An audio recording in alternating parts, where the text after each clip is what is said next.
Ocalan's birthday. And when he celebrates his birthday and he invites you into his home, he likes to show you his garden. So I'm here to show you my garden and my plants here and everything around that is growing because it's springtime and it's Ocalan's birthday. And now I'm going to invite you inside. Happy birthday, Ocalan! I am very, very happy to be here, and I'm going to read an extract from the Artist's Declaration for Ocalan's Freedom, which was signed by over 100 international artists. My name is Penelope Dimond, and I'm an actress and a writer, and I'm very proud to be on that list.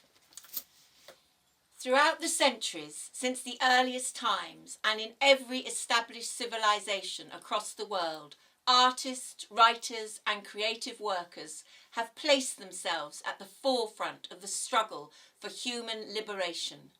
As creative artists, we understand the absolute necessity of freedom and what it means for the human spirit. Freedom nurtures life and sustains human creativity. Freedom is a living principle that connects all humanity. It is a basic requirement of our existence, one that is as essential as food, water, shelter and rest. Like a flower needs the light of the sun, humanity needs freedom. To deny it is to shut out the light and stifle life. The Kurdish people are deeply attached to their culture. They are right to be proud of their rich and ancient heritage, language, shared values, folk customs, poetry, and traditions of storytelling.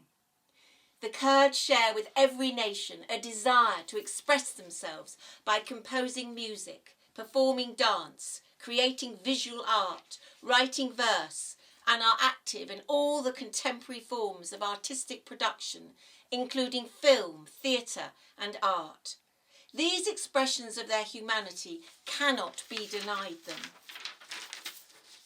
Abdullah Ocalan himself has written much about the place of culture and language in the lives of the Kurds. He recognises that art is an expression of Kurdish identity and that freedom is a necessary requirement for it to flourish.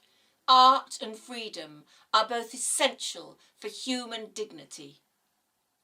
As artists, we understand that freedom is essential for the dignity and integrity of every individual. Abdullah Ocalan has served his time and deserves his freedom. He has clearly demonstrated that he is a responsible political leader of his people and has shown that his word can be trusted. It is time for him to be given his freedom. I'm now going to read a short poem from the wonderful collection of poems, Freedom Poems for Ocalan, which is a very good collection. And I'm going to read one which Estella wrote, and which is one of my favourites. So this is for you, Ocalan. Towards freedom, crawling in blood, she stretches her hands. Do you wait to lay flowers on her grass-covered tombstone? Still she breathes with anger at her foe. Let us move surging tidal waves. Hold her hands. Crush the clouds that conceal the sun. Happy birthday, Ocalan.